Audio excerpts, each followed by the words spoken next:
Hey everybody, and welcome back to another episode of Veach Season, aka Two Guys, One Pod, or two boys, one pod. Or two dads, one pod. Yeah, two dads, one pod, two dads, one cup of shit. You know, whatever you want. I mean, that's one way to put Veach season, baby. Veach Season, baby. We are your guest hosts, Rocky Magaña and Kramer Sansone. Brett Veach can't be here today because he is out working the phones here at the roster cut deadlines, trying to get a what's what of who's going to be available. Because the Chiefs, Kramer, are actually higher on the waiver chart than I think they're like 9th in the league this year than they have. They are in a really long time, and that's because they finished very poorly last season. And when that happens, 6 wins will do that for you. Yeah, you'll finish higher on the waiver chart. Something you're used to with your Las Vegas Faders, with your bitch ass Mendoza 80-yard pick six assholes. I'm glad I did not get to see that. But you know what? I heard about it. Now you text me immediately once it happened. I was like, wow, look at him throwing great moment. 80-yard touchdown pass for Fernando Mendoza to the other team. Something that he will cherish forever. At least he's getting out of the way during preseason, like most people should. Yeah, I was working the Twitter earlier today. Prior to the show, always want to try to get caught up on everything, so that we have all the hottest topics, the hottest sports goss of the week, to discuss, before we go into the show. And then there's a lot of obviously a lot of speculation for things that are happening around the league, and we'll get into a lot of it. But one thing that stuck out to me at the top, which I didn't expect to see, is that the Vikings might be cutting JJ McCarthy in favor of Carson Wentz.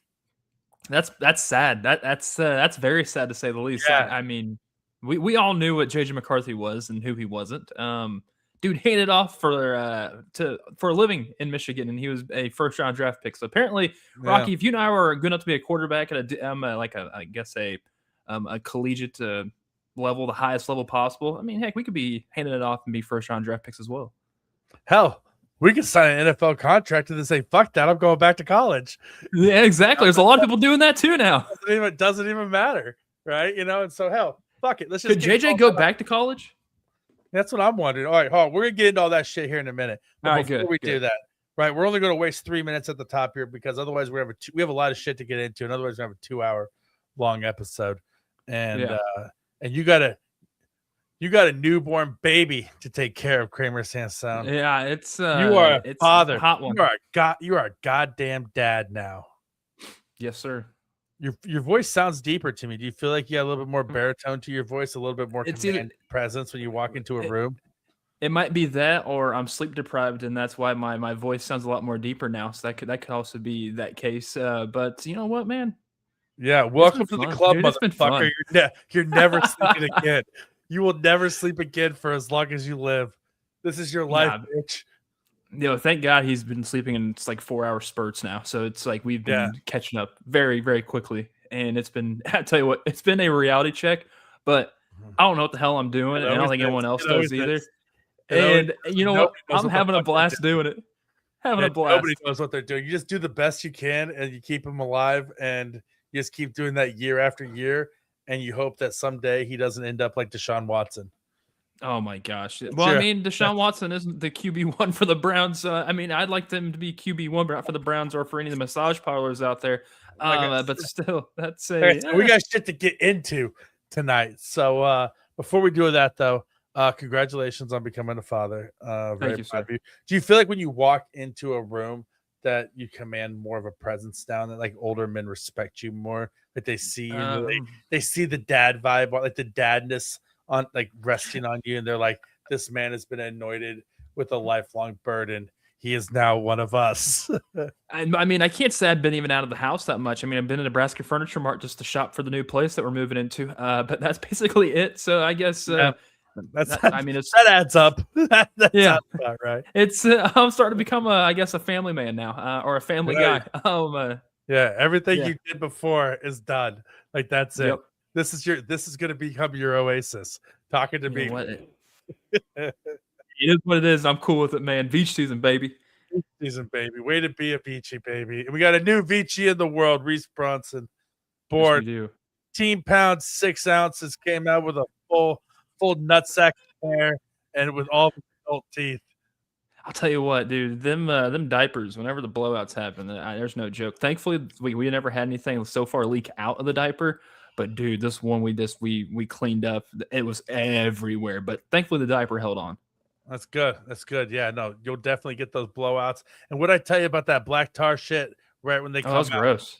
It's gross, It was right? so It's hard to gross. clean off. You're like, what the fuck is this shit? I'll tell you, It's like I'm some so from a Ridley happy. Scott movie. I'm so happy I didn't have to change the first diaper. Neither did Caitlin. The night nurse that was in there changed the first poopy diaper, and we're like, oh, thank God, that was someone else got it, not us. Yeah. Oh yeah. Wait, you're like, I'm paying these hospital bills. Fuck you. You change it. Yeah, exactly. I mean, I know how much that cup cost that I took when I left. Oh, Jesus Christ. I know, right? It is also crazy when they put you in the car with the baby and they're just like, okay, bye. And you're like, wait. Yeah, I know. It's so weird. It's like, wait, I get to walk out with this? You're just letting me leave and go home with this thing? It was a weird feeling. But yeah, dude, it's a real when you're like feeling. putting it in the car seat for the first time, you're like, am I doing Dude, this? he looks so tiny. And so thankfully the tiny lady, in the car seat. The nurse that helped us the entire time, she helped us out and walked us out, and she helped him in there. She even said, my gosh, he looks so tiny in this thing. Like, well, I mean, it's the right one. I know this for a fact. I installed it. But yeah, no, it was fun. It was enjoyable. Who drove home from the hospital? You or her? Me. Oh, definitely. Yeah, me. obviously you, because she just gave birth. But have you ever been so paranoid while you were driving in your entire life? Like when I drove both of my kids home from the hospital, I was just like, oh Jesus, do not fuck this up. Like, do not get in a car wreck right now. Like, especially after the first drive home. Yeah, but no, we've been back and forth between KC and St. Joe. And so I'm so used to it now. It's like, all right, everybody get in. Let's get out of here. Let's go. And now he's just basically riding shotgun at this point, But I can't wait. I can't wait for that. That's maybe a handful of years, maybe next week, but we'll see how it goes. So my son, my oldest, Luca, he started kindergarten, right? And awesome. He was watching like an educational video on YouTube, but then somebody mentioned like the polar ice caps melting. So then he was like, the El Nino. Yeah, but then so he was like, hey, Dad, what's it mean that the polar ice caps are melting? So then I had to have like a global warming talk with him about like sea levels rising. And then after I have a very age appropriate. You told him it wasn't real, right? Oh, obviously, I told him it wasn't real. I said that something made up by the libtards, and made up by the libtards, like your mother. Yeah, no. No, but I had a very age appropriate conversation with us, very careful with choosing my words and everything. But he's smart. But he's smart as shit, right? So then he turns around and tells my wife today. He was like, "Yeah, so Dad told me that when the polar ice caps melt, everything's flooded and people are gonna die." And I'm like, "Oh God!" I mean, I was like, "I never said that shit. It's right, but I never said that shit. I never fucking said that." So that's awesome. Thanks for leaving me out to dry, bro. Thankfully, when the ice caps do melt, you can still make it back to Kansas City, and we'll be fine up in here. Well, he did ask me. He goes, "What place won't be touched by the flooding?" And I said, "Oh, Kansas City." He goes, "Oh, cool. So we can move to Kansas City?" And I was like, "Yeah, we'll just move to Kansas City." He was like, "Oh, okay." Like that was like his saving grace. He's like, "Oh, well, as long as we go to Kansas City, we'll be fine." Like I was like, "Yeah, fuck Florida. Let's go to Kansas. We'll go to Kansas City." And so, Reese Bronson has something to say. Good. Yeah, he's being very, very vocal right now. So I'm assuming he's either getting changed or his diaper's getting. He hates being naked. Absolutely hates being naked. He just screams his ass off. And once he's clothes back on, that's the only time we hear him cry. Thankfully, takes after his old dad. You never. I hate being naked. I always cry. You're a never dude. You bathe with your jean shorts, with your jorts on. Never dude Kramer. I need to get my new jorts out. Yeah. Oh, look, hitting this up from the Toronto Blue Jays game. Bronx Brawler. Oh, well, easily. Kansas City Royals game. Yep. Coming in live, hot from the game. Bronx Brawler and his lady there. repping the Kansas City Royals from the Toronto Blue Jays versus Royals game. Royals are up 4-1. Our official Royals correspondent, Bronx Brawler, giving us with the score update. Bronx, how's Bobby Witt and Jack Caglione looking tonight? What's the crowd like out there? A lot of Royals fans. What kind of blue is out there? The Royals blue or the Blue Jays blue? A lot of blue in the stands, I imagine. I don't know. He looks like he's wearing a D-backs jersey. Dude, top left with a beard looks like Santa out there. Looks like a Diamondbacks. Might be a Pirate jersey. Or maybe a Rays jersey. Maybe it's like a Navy. It looks like skull and crossbones actually on his left arm. There's a lot of people getting blued out there. A lot of people bluing each other in the game at the stadium tonight. You think a lot of people like whenever like? Do you think we'll see some blue when it comes to Chiefs games, like Royals fans wearing Royals stuff at Chiefs games? That happen? Maybe. I think we'll see some blue when the Chiefs go on the road to the Chargers. They should see actually see a shit ton of red. You'll see a lot of shit ton of red when the Chiefs go on the road to play the Chargers. Chiefs do a powder blue alternate uniform, but and paying homage to the Royals, saying goodbye because we'll no longer be partners with them. Yeah, Chiefs do a powder blue alternative uniform, and then only wear it when they play against teams that have blue road jerseys when they play at home, just to fuck them over and make them change their jerseys. Play a mind game. As they should. Oh yeah, they can wear their whites.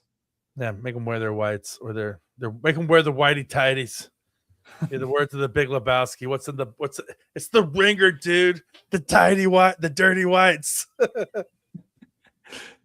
That's a great movie. It's an all-time classic. It's been a hot minute since I've seen it. One of the greatest movies of all time. You should rewatch it. Anyway, Kramer. So I imagine what's hot with Crame Dog has to do with you being a dad. Yeah, 1,000%. Yes.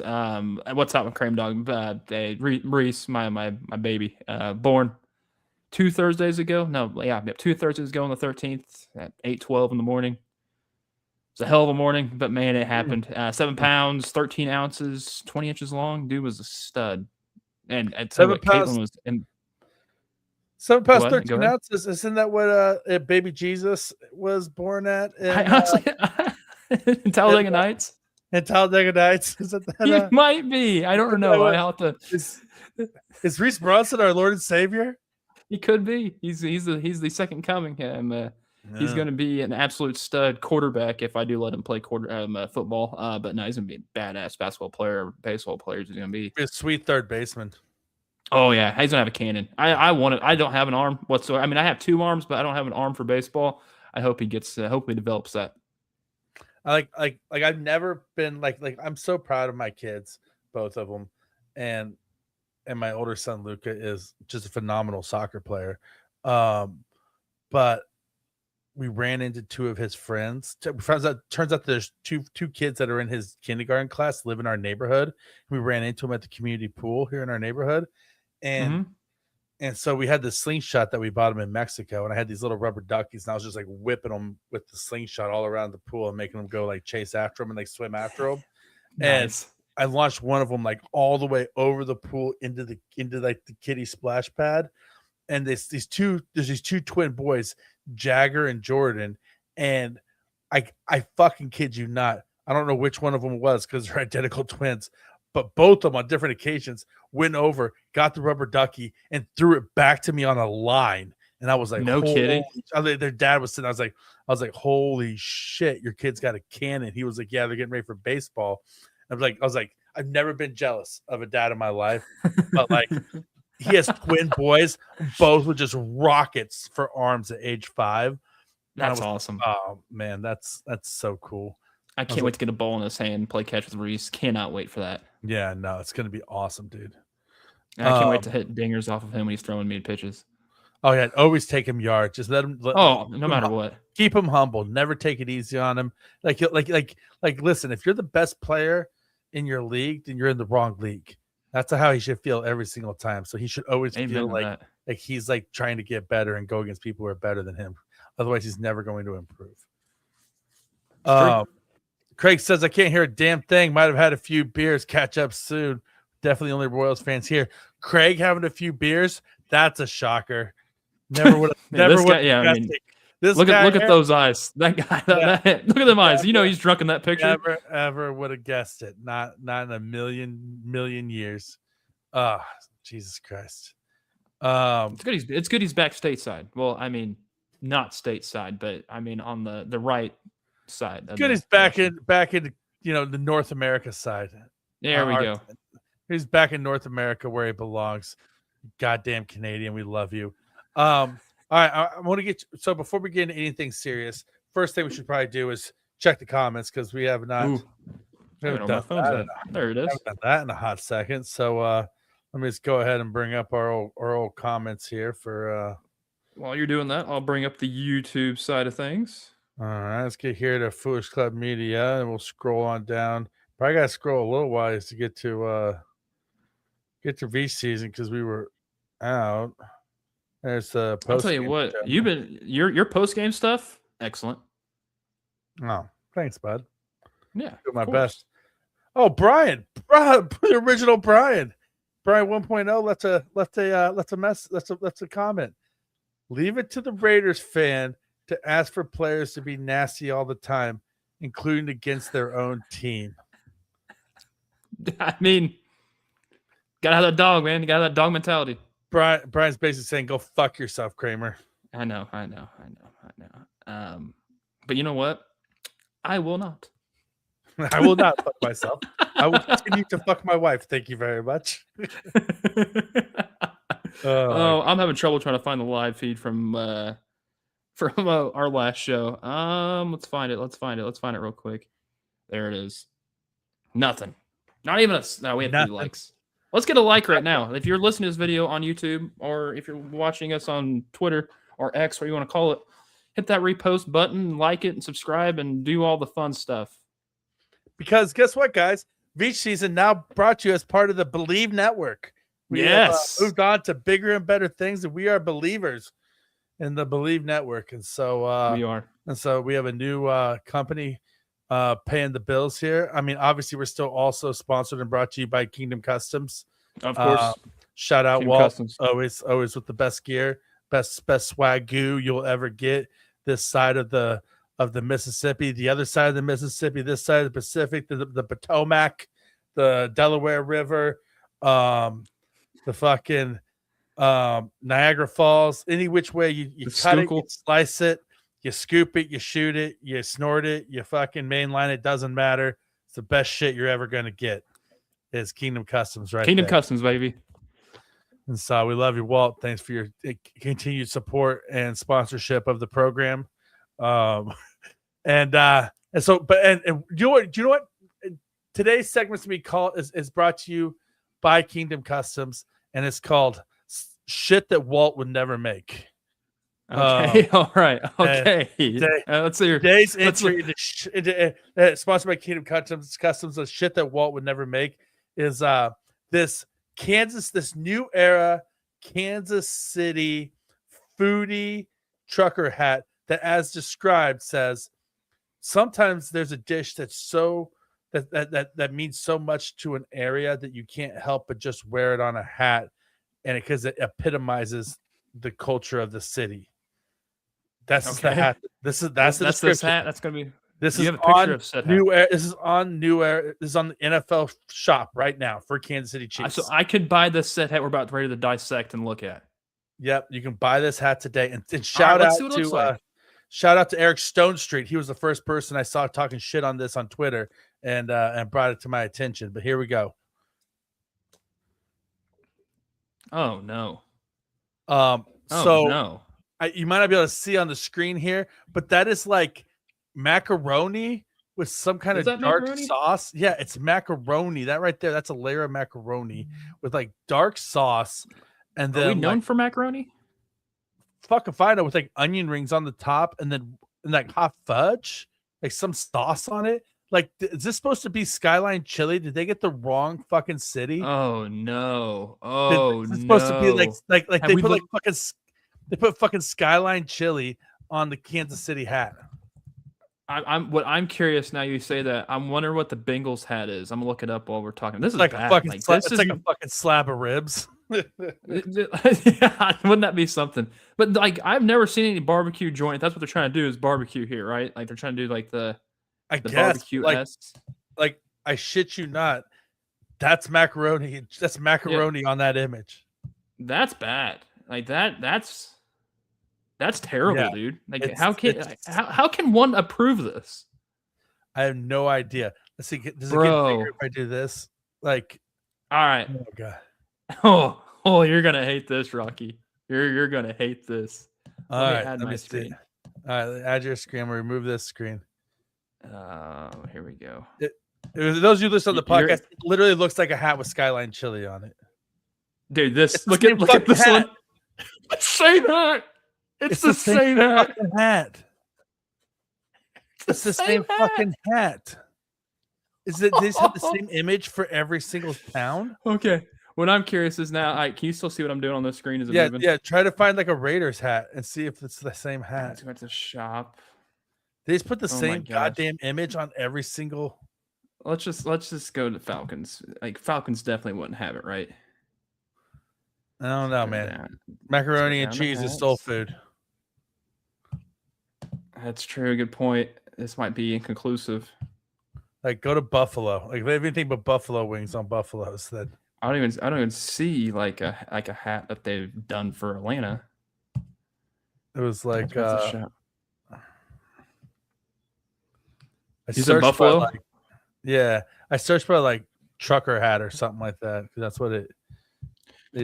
Well, it literally showed up within the first search whenever you do the like on the hats. It's gonna be up top. But the fact that there's also some okay. Look, right there. It's the same fucking hat. It's all no. This one's wings. Holy this shit. One's wings. They fucked up, but they put Skyline chili. They put Cincinnati's Skyline chili on our fucking hat. That's incredible. New Era, shame on you, you goddamn hacks. Whatever Columbia University intern that you hired because their dad is an executive in your company, he fucked up and needs to be fired. Send his ass to LSU to go play for Lane Kiffin.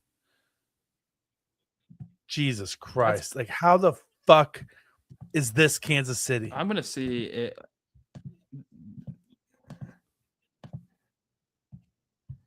That's Cincinnati. Yeah. Like, that's so bad. I'm now looking at the Raiders one right now to see if what they even have. It's just like a slot machine. Man, at least put a slab of ribs on there. It's like LA's is just like the free crab legs you get at the casino. Huh. That would actually be pretty sick.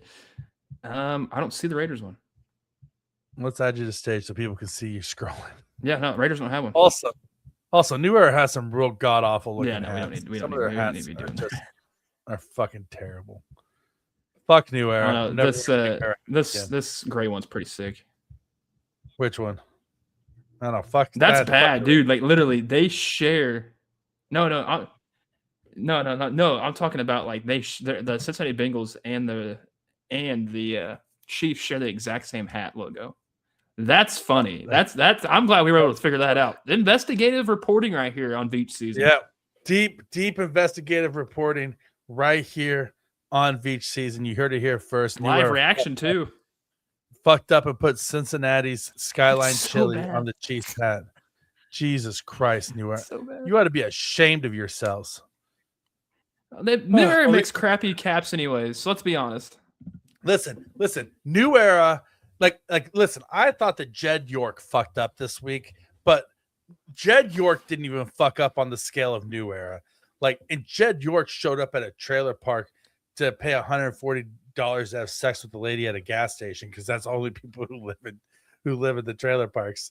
Let's be honest. What are you doing if you're a billionaire? What are you doing in a fucking trailer park? You only go I've been in a lot of trailer parks in my life. You go to trailer parks to buy weed. You go to trailer parks to have sex with the lady who works at the gas station, or you go there because it's Saturday and it's your dad's weekend to have you, right? Those are the three reasons that you go to a fucking trailer park, Jed York. So unless you're there to visit your kids and because you knocked up a lady at the gas station, why the fuck are you at a trailer park? That's not a good look whatsoever. And it's funny the fact that this report comes out while I showed my wife the first 2 episodes of Trailer Park Boys, just literally the beginning of this. Well, actually on Sunday. So when I read her this story, she's like, "You've got to be kidding me!" I'm like, "Yeah, just picture it just like how the Trailer Park Boys is set up, and this is just this multi-millionaire guy coming over just to have sex with somebody."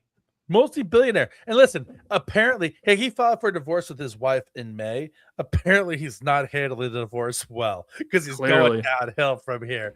But also he's hanging around trailer park trash. At least he's not like hanging on the lot lizards, off the trucker stops. Listen, we may have a nepo baby owner like Jed York, because Jed York's like uncle was the original owner, and then he gave it to his brother and his wife, and then they gave it to their son. Like, he's a fucking nepo baby who inherited a fucking football team. But we may have a nepo baby owner as well. But listen, if Clark Hunt's going to have sex with a prostitute, it's going to be a high dollar escort, and he's doing it in his fucking mansion in Texas like a good God-fearing Christian behind closed doors, not in a fucking trailer park, Jed York. Also, when he was arrested, it was like I had to read the police report again, but it said that he was arrested. So he got a $1,140 fine. 140 of it was for soliciting prostitution. The other $1,000 was for having tools to commit illegal crimes with. Is what it said in the I'm curious what those are now. Was he gonna tape her up and murder her? No, or was he gonna? Or was he the one that's gonna be taped up? Yeah, but that's what I want to know is was he about to murder a bitch, and the cops just happened to catch him picking up the prostitute that he was gonna kill? And is Jed York actually like an American Psycho serial killer? I mean, allegedly, I heard that it was more of like a nympho type thing where it's like some BDM or where he wears latex, that type of stuff, where he's the one that's getting whipped. They're gonna put him in a gimp suit and choke his. There we go. Yeah, allegedly. Put a gimp ball in his mouth and assless chaps, and just he's gonna get listen, he's a fucking billionaire. You know what Jed York does? He calls up his buddy Tom Brady, who's a fellow owner, or P. Diddy. Yeah, or P. Diddy. But he gives Tom Brady some of his DNA and has Tom Brady clone a female version of Jed York, like a female version of himself, and then he has his own clone fucking peg him while he's. That's crazy. That's absolutely wild. Allegedly. Let's not say allegedly. No, factually, deep, Lord, deep investigative report. We've already proven that we get to the truth on this show. Jed York, it's a truth fact. Social over here. Jed York was going to the trailer park because that's where he keeps his female clone at, because she was going to tie him up and peg his ass. And that's a fact. God's honest truth, without a doubt. I can't believe that was a headline we had to read to was it yesterday we got the news on that? Absolutely wild. So and then dumb, I thought that was going to be the craziest headline I read, but then did you read the headline about the fucking Rangers minor leaguers in Dominican Republic? Okay, so that's crazy too, because that came out in 2016. It's the one that we're talking I'm assuming we know what we're talking about, right? The hazing incident one with the circle jerk. Yes, the ritual, I guess they for hazing or stuff like that. The craziest thing is Yoel Pozo was a Cardinal this past year and a half, and he got traded to the Baltimore Orioles, who's playing the St. Louis Cardinals right now. And Yoel Pozo was a member of said ritual that was happening at that time. He's right now. Member of said ritual. So well, also member of the person that it allegedly happened to, one of the people that got in trouble was his own brother. That's fucking weird, bro. Yeah, and Rugned Odor's brother name was Rugned, and he was a part of it. Yeah. I mean, which that sounds weird. Having your brother's name's Rugned while your name's Rugned, that's something. And then your brother's jerking you off. Yeah, that's weird. Yeah, that's even more. That's even really weird. Rugned, and one of them's jerking the other one off forcibly. Yeah, no, that's weird. That's fucking weird. There's no Dutch ruddering going on. No, that's happening. That is that's fuck. And then of course, obviously, Hey, also, let's have a moment of silence and a moment of peace here for. We can't. I don't know if we could transition from that going on to Morning Her right now. We should probably do something different. All right, let's have That's a moment terrible transition. Let's have a moment of silence and a moment of peace for Deshaun Watson's fragile ego and emotions because his fans were mean to him and they booed him. Oh, and he didn't feel supported by his fan base after they paid him $250 million to be the worst fucking quarterback in the fucking NFL after he molested he's QB1 women. Yeah, because the owner's like, I'm paying this motherfucker $250 million. Like, I don't care if he goes out there and gets fucking crucified on the field. We're watching that shit happen. Like, he's like, I'm getting my fucking pound of flesh for my dollar. I'm pretty sure if he gets hurt again, most of the contract's void again, correct? Yeah. They're gonna basically he's gonna tell the officer the Lions. Stand down. Hey, we'll give you an extra sack instead of if you just let him go by, Yeah, he's crank up the opposing number sacks. Like he gets sacked 3 times. He's limping, and the offensive lineman look up to the owner's box, and he's just like this. Like Evolution was when they got Randy Orton out of the thing. Just thumbs down with the gladiator with the Caesar. They was like, well, guess we have to get this motherfucker killed then. Well, if I'm the offensive line, I'm doing what they did longest yard, where Paul Crew comes back out there after he was shaving points, and they gave up multiple sacks in a row. I mean, you got to prove it. We want to see if your head's truly in the game and invested. Yeah, that's what they need to do. That's what the Browns need to do. And then he says oh well, obviously we know it's not about my performance on the field; it's about other things. No, asshole. That's about Shedeur should be QB1. Shedeur. Well, that was the funny thing is I saw a thing that said out of all the reps taken in preseason, there's been 78 quarterbacks that have played, and out of the EPA for each quarterback, Shedeur Sanders was number 77 and Deshaun Watson was number 78 out of 78 quarterbacks. It's literally they're the 2 fucking worst quarterbacks. If I was a fucking Cincinnati Bengals fan, I would just walk into one of the Great Lakes right now with you mean Browns? Yeah, sorry, Browns fan. I mean, if I was Cincinnati Bengals fan too, I do the same thing. Yeah, either one. Yeah, but no, Cleveland Browns fan, I would just walk right into the fucking Great Lakes and drown myself. No wonder their third string tight end is trying to go back to play for Lane Kiffin at LSU. I wouldn't want to be on that fucking team either. He's like, this shit show here in Cleveland, I'm out, man. I can't handle this. I'd rather go play a junior college than be at this motherfucker. And yeah, but also then Deshaun Watson comes back with his apology, and in his apology he says, "I've always been a community guy who's been out in the community. I was out in the community since I've been here in Cleveland, and I was always out in the community in Houston as well." We're like, yeah, bitch, we know you were out in the community in Houston. Yeah. You're a little got around, actually. There's a little too much of you that came out in the community in Houston, you dumbass. And so it reminds me of Daniel Tosh's very first stand-up. He was talking about he was like Kobe Bryant had a commercial that just came out that was an Adidas commercial that said hate me because I'm a competitor, hate me because I'm a champion. He goes, no, we hate you because you were accused of rape. He goes, see, how the fucking detached you have to be to sit there and be like, why is everybody so pissed at me? Because of the rape? Are you sure? That's definitely because of the rape. That's what level Deshaun Watson is at right now. And he's just so fucking detached, and he's such a fucking megalomaniac that I literally hope that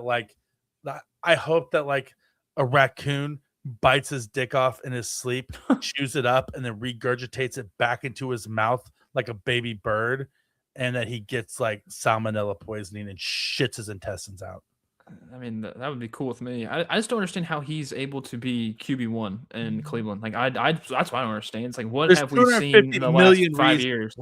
Why he's QB1? He's just going to be. It's just dangle him out there, and it's all right. Use him as shark food for the entire defense. That's just literally that they.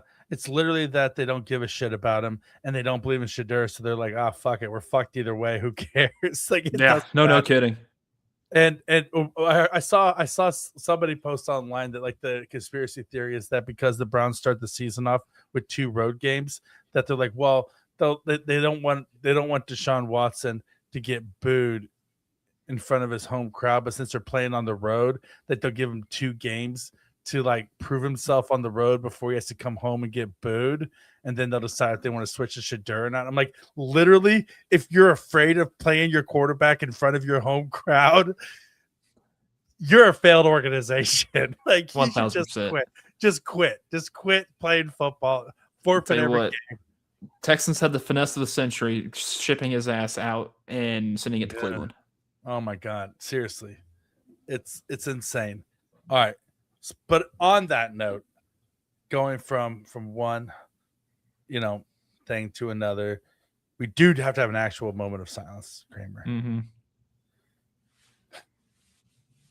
The Queen of Country, the First Lady of the United States of America. I don't care what you say, First Lady in the hearts of the United States of America, one of the greatest singers, songwriters, and theme park owners the world has ever seen.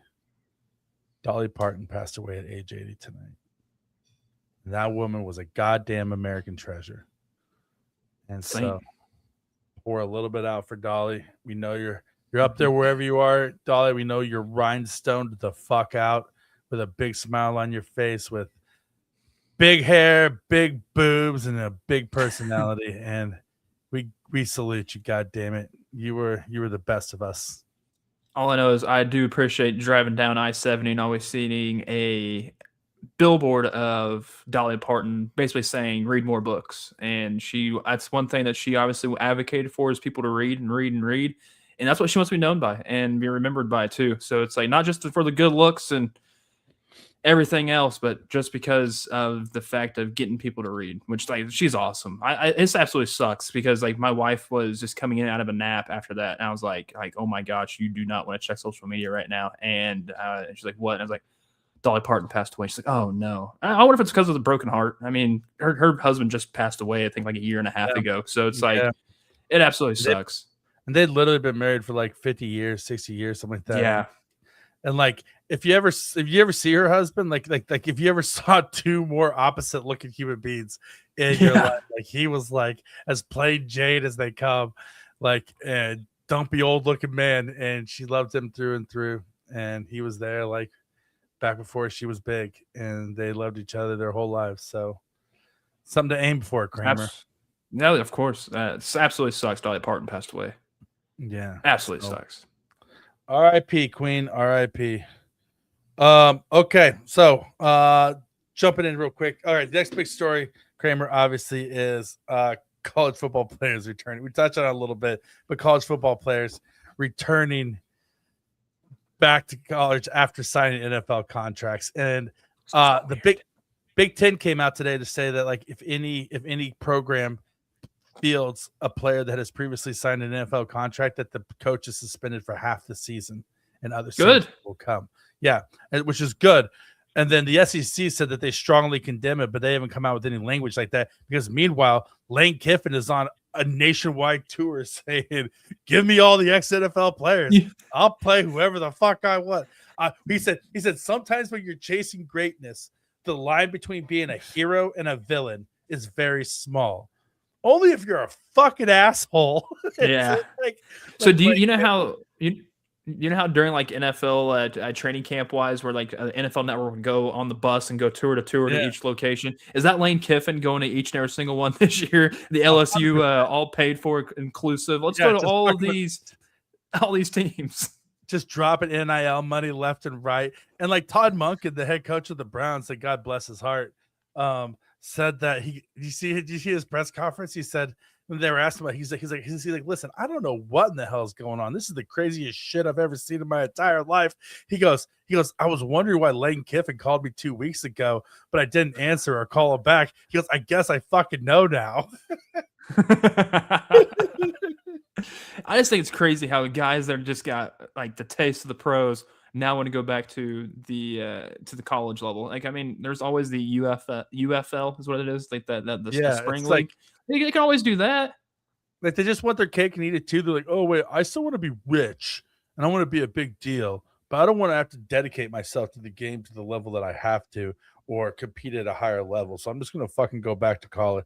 Like listen, it's like it's part of me is like thinks about it the way that my wife thinks about it when we're looking for a show on Netflix, where we're scrolling through and she sees like a reality show. Gosh, that Goes, doom oh, scroll of trying to. I hate doing yeah, that. Trying yeah, to figure out what it's show to horrible. watch next. Horrible. But we come across like a reality show that's like, Love Island or whichever one it is. And she's like, oh, this looks messy. Let's watch that. Like the messier it looks. Oh, this looks messy. Let's watch that. Like I feel that way a little bit about college football. I'm like, oh, this is a shit show. Let's watch it. But at the same time, I also understand that it's fucking horrible for recruiting and it's not fair to college players. It's not fair to high school recruits. And it's going to fuck up the NFL draft, right? When you have to scout guys. Right? And like, what happens if like these guys go back and they're 26-year-olds, going against 18-year-olds and they fucking dominate and they lead the nation in receiving? But then you can't fucking be drafted because you already have a contract in the NFL with the Browns. I mean, you already knew that this was going to affect the NFL draft anyways. I mean, Ty Simpson was a first-round draft pick. Is he the first-round draft pick talent-worthy? No, he's not. But, I mean, there was no talent at all in portions of this year's draft because of the NIL and people going back and returning to school. This is going to continue to happen each and every single year, and it's going to be weird, I guess. I can't comprehend it. You want to go – I want to play at the highest level possible and try to stay there at the highest level possible. Well, I'm not trying to get the payout.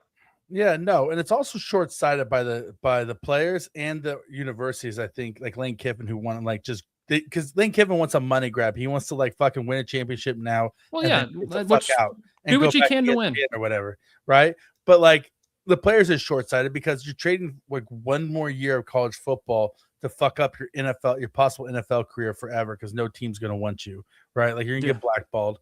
And then also like it's going to be harder to recruit high school players if you're just taking these ex-NFL players every year because no top recruits are going to want to come and play for you. Like you're not going to get the Arch Mannings or you know what I mean, of whoever and like who are like coming out. Could you imagine if Arch Manning did that? Oh my God. Could you imagine? The Mannings would never allow him to. Like his family would be like, no, you will not disrespect the name of Manning. You know what I mean? And so, but honest to God, like there's going to be players who are like, I don't want to go play at this school because they don't ever fucking play high school recruits. They only take ex-NFL players, And so I think that the Big Ten has done the right move. And I think that the SEC should follow Big Ten suit and say anybody who plays a guy does get a half season suspension. And the Big 12 is expected to come out with their decision on it, but it was a unanimous decision by universities to say that they don't support players from the NFL coming back to college as well. And so they may institute something similar to a half season suspension as well. And I think that every major program around all the Power 5 conferences should do this. And if you want to go back and play college football, then you can go play at fucking, Mexico State. Yeah, you go fucking play. Yeah, go fucking play at like Hayes State or Wichita State Kennesaw. Or wherever, Yeah, Kennesaw, fucking like wherever else. Like you can go play at at a minor, at a mid-minor, mid-major, like most whatever. State. Yeah, most State. You can go play at most State. You can go play, North Dakota State maybe. That might be too high, but still. Idaho State, right? Like you could go play somewhere like that. Wyoming. Wyoming. Go play with Josh Allen's, brother or cousin or whoever it is out there. And then that's fine. That's fine by me. Fuck it. Who cares? Go. His cousin brother. Play there. His cousin brother. Yeah, his brother cousin. My brother cousin. There's that, and so it's just bullshit. And I think what's going to happen is that all the Power 5 conferences are going to come out with these kind of similar rules, and hopefully they're going to stand true to them. And then it's just going to kind of nip it in the bud, and this is going to be like this is like a line in the sand moment that defines college football moving forward. You either draw a line in the sand and say, no, fuck you, you're not coming back, or you say, okay, we're going to basically turn this into like another professional league. I mean, this is another reason why that the Big Ten reigns supreme, whether it's bringing and producing out athletes or getting championships won or even bowl games won in their conference. And it's going to continue to show. And the fact that they drew the line in the sand and said, hey, you're not doing this in our conference, absolutely love it. Love the Big Ten. Go Blue. Yeah, the fact that Penn State took the high ground tells it's just actually crazy. Yeah, it tells you how low the ground has gotten. It's Penn State, on the other hand. Oh man, if you're brand new to the show, the Veachies, and if you're brand new to football, take a look what Penn State used to do back in the day. Have fun with that. Yeah, go look at the Jerry Sandusky story. All right. God, it's like what the Texas Rangers were doing back in 2016. Yeah, just self-tugging. Or what Judd York was doing over there with his trailer park. Clone. His clone in the trailer park. Okay, let's talk about the Chiefs game for a minute, or just the Chiefs in general. Jeff Caldwell got cut. Yeah, Jeff Caldwell got cut because he can start, but he can't stop. That was what Steve Smith Sr. said about him. He goes, he could run fast, but he can't stop. And so, oh man. So that makes sense to me. But did you see Harrison Butker's 69-yard field goal? I did, and of course, I got hyped by it. And 69 yards, nice, but that's impressive, dude. Like it's meaningless because it's in the preseason. He's not drilling this during the regular season when it actually matters the most. This was just him being super casual, trying to say, I think I can pull this through. Pulled it through 69. It's impressive, but man, it's never going to happen again. I think I figured out the secret to Harrison Butker's strength of his leg and his ability to kick a 69-yard field goal. And it's actually it's a fucking loophole in the PED system. I think Harrison Butker is secretly taking PEDs on the sideline, but it's one that nobody would ever fucking expect. So we all know Harrison Butker's religious and political affiliation. Oh, he's got God on his side. But not just that. You're Catholic, Kramer, right? No, I'm not actually. Close enough. Close Christian. enough. You're Christian. Yeah. So I was born Christian. So here we go. Ready? So when you take communion, right? I know what that is. It? Yeah. Everybody knows what communion is, and it says, "Okay, my body broken for you, and my blood poured out for you." He's got a flask of fucking communion wine on the sideline. He's taking a hit of God blood before he goes out on the field each time. Has the fucking blood of Christ running through his veins so he can fucking bomb a 69-yard field goal and then walks off the field. He points up, flask goes under his eye, and then walks out. Yeah, so that's my theory. And it's a total loophole. There is nothing in the NFL rulebook that says you can't use the blood of God as a performance-enhancing drug. It's true. Very true. Until we see that in the rulebook itself, I say keep doing it. And if that means you're going to be drilling 69-yarders, awesome. Wonder what it can do for Pat throwing the football. And he needs to tell Pat, 95-yard bomb. Can you imagine? And also then you see what happens. You see what happens when Butker doesn't take a hit off the flask, because I feel like he took a hit off the flask to make the 69-yarder. He was like, all right, I'm good for the night, and packed it up and just tried to go out there and just raw dog it in the second half and fucking misses an extra point, misses a 43-yarder to win the game. And so listen, Chiefs not looking, they're not looking good at all during the training camp or preseason, whatever you want to classify it as. I mean, yeah, first of all, like, special teams is a fucking train wreck yet again. But Dave Tobe isn't going anywhere because he's Andy Reid's best friend. He's the assistant head coach of this football team. So there's that. But then also the Chiefs have a definite issue at right tackle. It's becoming more and more clear that Khalil Benson is getting first team reps, not because the Chiefs believe in him, but because they don't believe in Jalen Moore. The Chiefs did make a trade today for some offensive line depth. It's not a blockbuster trade by any means, but they traded a 7th round 2028, not 2027, but a 2028 7th round pick. This is via Jordan Schultz. Yeah.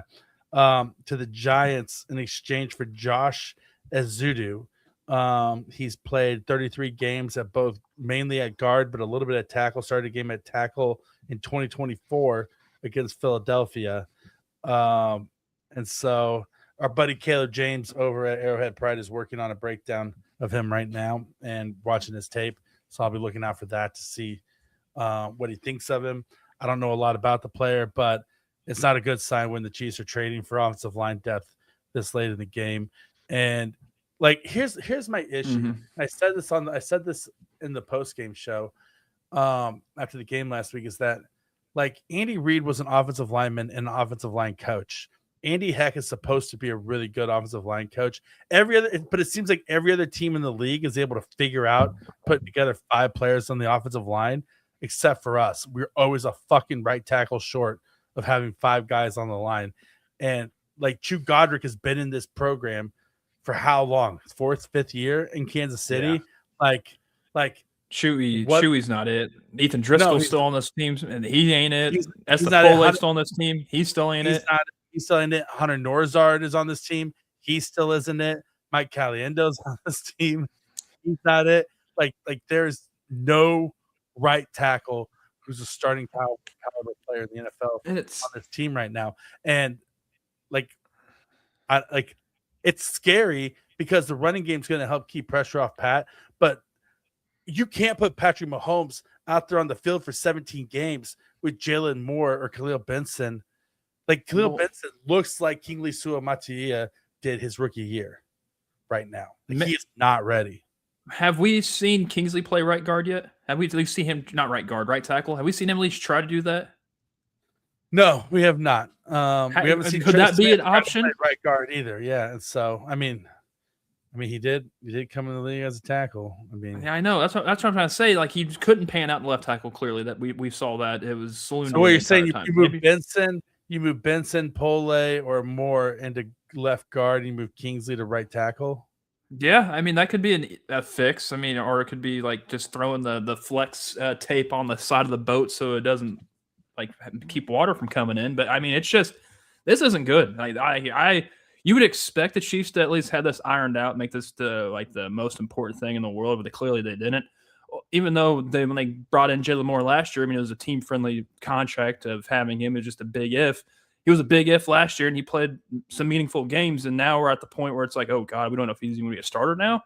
That's not that's not hopefulness whatsoever when you have your mindset on Jalen Moore to possibly be him for this season. At this point, if Khalil Benson can win it out, that's awesome, good for him. I mean, that's a hell of a story as an undrafted guy to come on this league and be your week 1 starter. But being your week 1 starter, seeing that on paper, this is not a good offensive line at all. No, like honest to God, at this point, if Taylor Decker can play and he says he can, I do whatever I gotta do to fucking find the money to get Taylor Decker under the cap and get him in here in a Chiefs uniform, because he's by far the best available offensive lineman option, even with a surgically repaired shoulder. And I will say this: the reason why I think he might be ready to play is that with his surgically repaired shoulder, he wanted a pay raise, and so he asked the Lions for his release. Back in the spring, and they granted it to him. And so he must have been betting on himself, thinking that he could still play, but also doesn't sound like he wants to play for cheap. So can you imagine too? Isn't he also the guy that would also go out for passes and stuff? Like, can you imagine like if the Chiefs Andy had him on their team? Like, that'd be amazing. That'd be super sick. Hey, bro, hold on one second. Yeah, you're good. My son just woke up and walked in the room. Oh, heck yeah. So at this point, the time is warming and filling. And if Patrick Mahomes is going to be running around with like a chicken with his head cut off with this offensive line this upcoming season, can you imagine what Kenneth Walker is going to do? Because he's not going to have any push. We're going to see like basically with Ashton Genty for the Raiders last season, RIP to Ashton Genty's ACL. But Kenneth Walker is also going to be in question in this because he's going to have all the heat seekers coming at him at the exact same time he's coming at Pat. Yeah, 100%. And we haven't mentioned it yet, but Kenneth Walker left practice today with a foot injury, an undisclosed foot injury. So, are you serious? So we don't know. We don't know the status on it right now or how serious it is. He practiced on Monday, and then he was held out of practice today with a foot injury. So maybe it's just out of precaution. Hopefully, it's precaution because that's not good. No. So we won't be able to hear anything on it until Andy speaks tomorrow with the media, or by the time this comes out on podcasts, you'll on all the podcast networks, you'll be able to hear about it. But so Kenneth Walker left practice today with or was held out of practice today with a foot injury. So we're still waiting to hear how serious on that. Hopefully, it's just out of an abundance of caution. But we don't know. All right, before we get out of here, really quick, one other thing I want to touch on: EB was at the podium today talking about Rashee Rice, and EB said, "I don't mean this in a bad way, but he's stubborn." And but then he also said Kenneth Walker's stubborn, and that he's stubborn as well, but that he's trying to get to know him on a personal level and build a relationship with him. But hearing that and parsing that out and reading between the lines, here's like I'm trying to say, like EB sounds like EB saying this kid's kind of a dumbass and kind of thinks he knows everything, and he doesn't, and thinks he's better than he actually is, because EB said that he that he has to see that there's a lot of things that he thinks that he can do, and he has faith in his own abilities that he can do. Then he never says that he can actually do it. He says, but he needs to see it from a coach's point of view of the things that we need and want him to do. And then he says, I do think he has another level to his game. And if you ask him, he has multiple more levels to his game. So all of this read between the lines makes me think that AB thinks this guy's pretty good. He doesn't get it. He thinks he's better than he actually is, and he needs to fucking listen.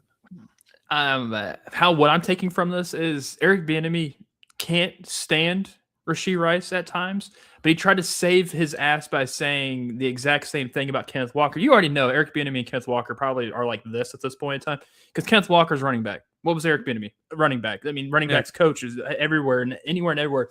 You already know Eric Bieniemy and Kenneth Walker have already talked and talked and talked. They might already be boys. Who knows? I don't think EB's boys with Rashee Rice, and I think he had to save his ass saying the exact same thing about Kenneth Walker, because he openly and is always outspoken. That's why we love Eric Bieniemy. He will speak the truth.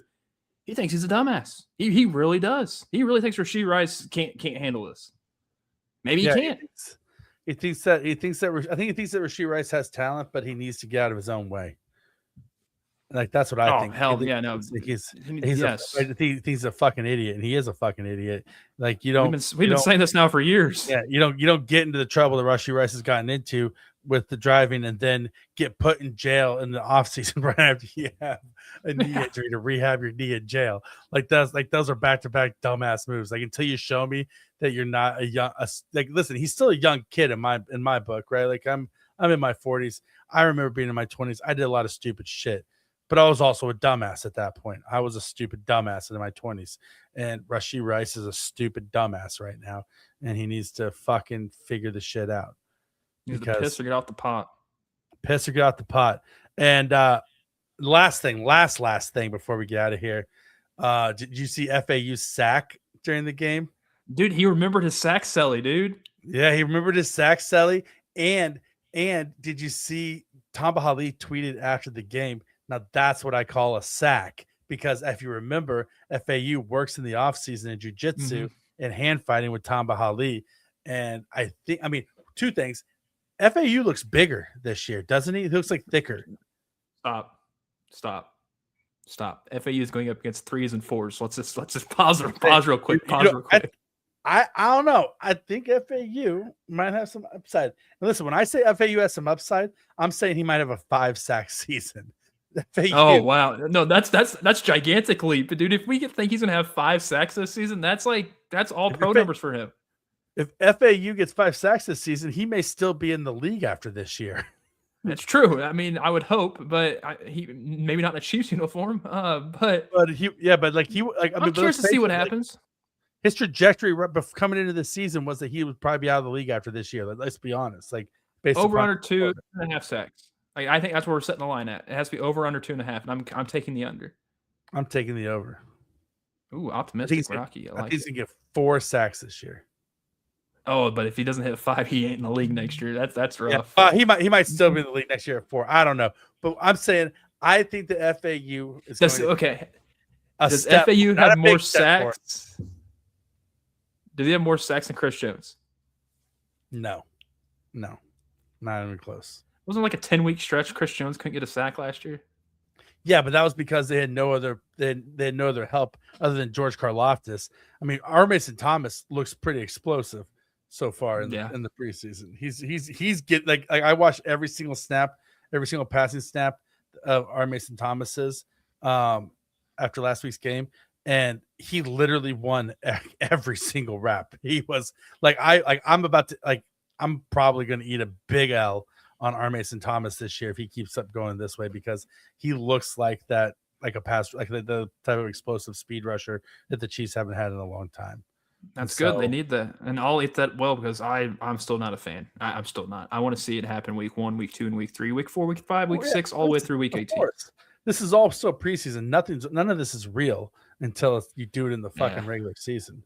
Otherwise, it's all just training. How many more games we have left? Just one more until the regular season. One more preseason game. One more. Thank God. I'm ready for week 1, baby. I'm ready for it right now. We got to play the Seattle Seahawks. It's Kenneth Walker revenge game in the preseason. He's not playing. What are you talking? Yeah, he's not playing. All right. Did the Chiefs get a victory in the final preseason game? Yes or no? No. Yeah, I don't think so either. They'll go defeated in preseason, but go undefeated in the regular season. How about that? They're not going to win a game because Justin Fields is going to play the whole first half. Like this, like you kidding me? Like, of course not. I think I need to go. All right, buddy. All right. Love you guys. Be good to each other. We'll talk to you guys next week. Later.